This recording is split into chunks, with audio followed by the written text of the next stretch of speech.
This is the Eee PC, Asus attempt at making a computer for everyone. And by that I mean that in 2007 when this came out, the average laptop was about $800 to $1,000. The Eee PC was $399. How? Its CPU was obsolete at launch. It is super small, which is great until you try to type on it. The screen is 7 inches and 480p. We got Bezel Town going on here. It is running Xandros, which is not my Greek uncle. It's a Linux distro that's basically Windows XP at home, fitting on a 4 gigabytes SSD. This computer is a piece of crap. It sucks, it's terrible. But it was just good enough to browse the web, so... Turns out, the entire world was very hungry for a cheap, little device that will let you send some emails, listen to some music, and browse the internet. Not a big boy notebook, something different. Netbook maybe? HP, Acer, Asus, and MSI. Other companies were quick to join what Asus had started, and by 2008, juggernauts like Samsung, HP, Dell, and Acer were essentially just making what was their own spin on the Eee PC formula. However, the Eee PC was still king, and Asus decided to double down on their formula by making it even cheaper.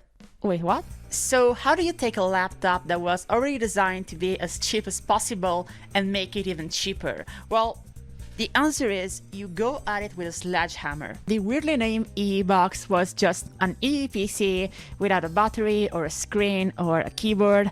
They basically forced an Eee PC to become a desktop, no wait, sorry, a nettop, to entice families into replacing their old aging desktop PC, which was realistically still more powerful than the Eee Box. I didn't buy this for the video, by the way. This was gifted to me years ago in this condition. It's missing basically every single part, like the RAM, the hard drive, the network card are gone. The Eee Box looks awfully familiar, and while for my entire life I thought this was just a coincidence, this year I made a very peculiar discovery.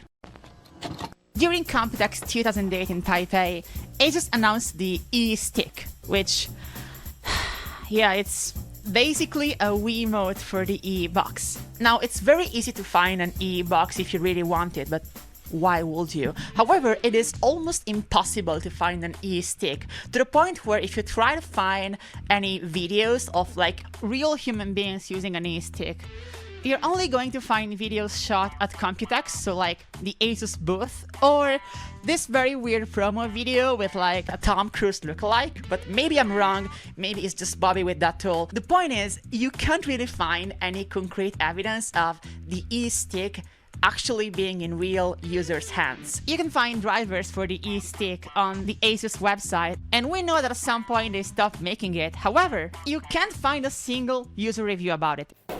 Until today, because I was trying to find an Eee PC on Wallapop and I stumbled upon this by accident. It is wet, the box is wet, it came like this. I don't know why, I don't want to investigate, but it seems to be complete. We got an installation DVD, we got a warranty card, looks like someone used this to wipe their ass. We got some batteries, some wrist laces to avoid hitting your grandmother, and finally the actual activation stick, aka the Wii Remote, and the control stick, aka the nunchuk.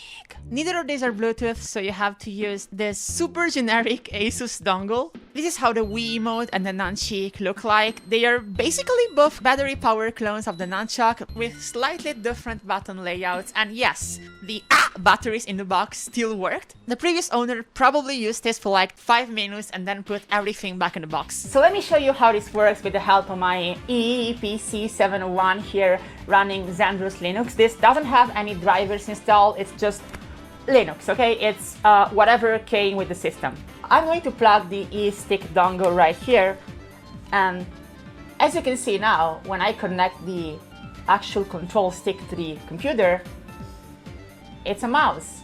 It is just a f***ing mouse! This is essentially just a fancy air mouse. There is a gyroscope inside this remote-looking thing, which is measuring how you're rotating it, and then this rotation data gets converted into X and Y coordinates to move the pointer on your screen. Back in 2008, this wasn't groundbreaking technology. You could very easily buy an Air mouse to control your Eee PC, and even today, I bought this Air mouse from AliExpress for $5 and it's working perfectly. It even has a keyboard on the back. So how do you go from mousing to gaming? Well, you install this support DVD on Windows, and there are a few problems here. The first one is that neither this computer or the Eee Box have an optical drive.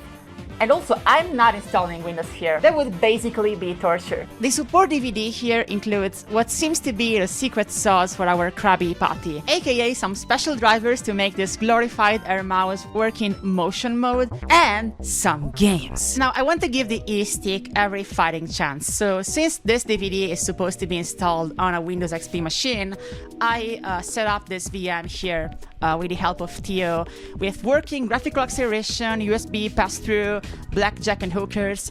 But then right after that, I discovered that the DVD and the drivers still work fine on Windows 11 today, even though it's using direct play and some other like weird DirectX stuff. Windows, you might be a weird fella, but you sure know how to steam a backwards compatible ham.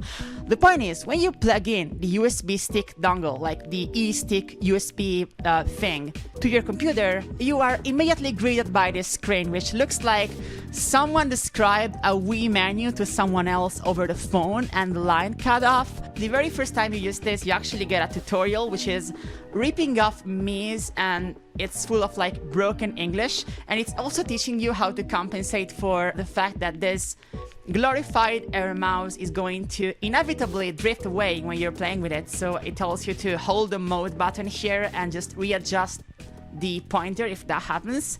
You can really tell they didn't think this through. But what about those games on the DVD? Are they going to be worthy of the self-proclaimed republic of gamers? You're Asus and you're making a Wii killer, a Wii clone, and you're making your own Wii Sports, a series of games that are bundled with the actual Eee Stick. And those games are supposed to be system sellers. You're trying to get more people to buy the Eee Stick. What is the first game you bundle in to try and sell? Zuma Deluxe, made by the creators of Bejeweled. It's a Facebook mom puzzle game. The second game they bundle in is literally just Spot the Difference, but for some reason, it is using the sound effects from America's Funniest Home Videos. Then you have Feeding Frenzy 2. Next, you have the official Etch-a-Sketch game. Once upon a time, there were two knobs. The man is a knob, but I quite like him. Astro Avenger 2. This is really starting to feel like I'm playing Action 52. Atmos Quake. Another space shooter? But the next game is actually interesting, not because it's good, but for the intro. It's called Heavy Weapon, and it's a lot to take in. Let me add text-to-speech to this. I have heard enough literal whining. We still have one final line of defense. This is freedom's last stand. Send in atomic tank. Now, this is the plot, and this is the gameplay.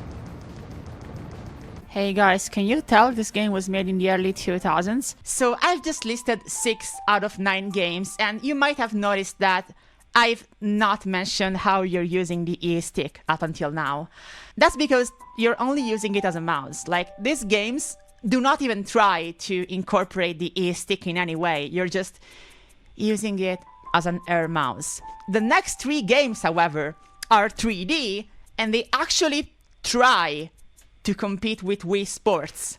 Mr. Bubble is a game you can't find on Google. I'm actually uploading some gameplay footage on my second channel because there is no info about this game at all. I think this game is trying to be Mario Galaxy without understanding what Mario Galaxy is about, because the entire intro feels like Mario Galaxy with very broken English and public domain music. But then you get into the game, and the game is... It took me a while to understand what it was. Essentially, you have to kill every single NPC in every level to transform them into food, which makes this game the best adaptation of Soylent Green I've ever seen. Next we have Big, dirty, stinking bass. Average size. This game is actually pretty good.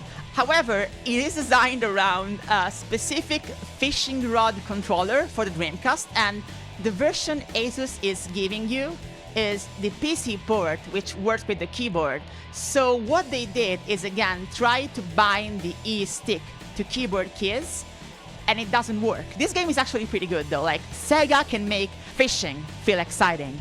And the final game to redeem this entire wreckfest is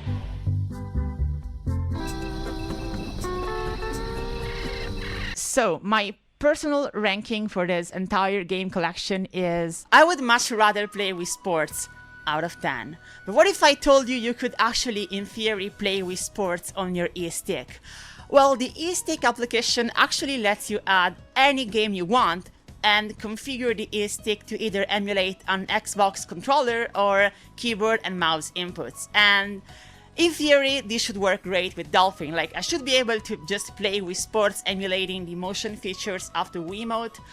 In practice, it doesn't really work because a real Wii Remote works in a basic but effective way. The infrared sensor on the top can see the light your sensor bar is emitting and get the pointer data from there.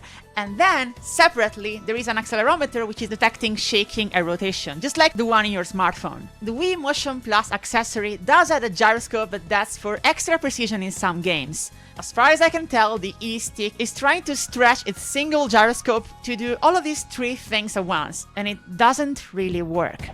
Dear God. Since the Eee Stick application lets you add any computer game you want, and since you can find ready-made configurations for a lot of games on the Asus website, even though they're all in Chinese and none of them seem to work, I tried several games and I discovered firsthand that the drifting problem is so severe, I was suffering from wrist pain after 5 minutes playing Portal. The controllers work fine if you disable the gyroscope and only use their buttons, but at that point, why even bother? Just get an Xbox 360 controller. In conclusion, the Eee Stick is obscure because it sucks. Asus tried to sell you a mouse, pretending it was something else, and it simply doesn't work. The only games this can potentially work with are the ones where you have a very limited mouse movement and you only need to press a few keys. Is there any potential game, any killer app that could have saved this? Like something that isn't as bland as Flash games, but also doesn't require the precision of like first-person shooters pointing? The answer to that is yes. There is one game that I think works great with this and the nunchuck if you want to play it from your couch. However, I think it would be kinda difficult to sell it to families, but I can try.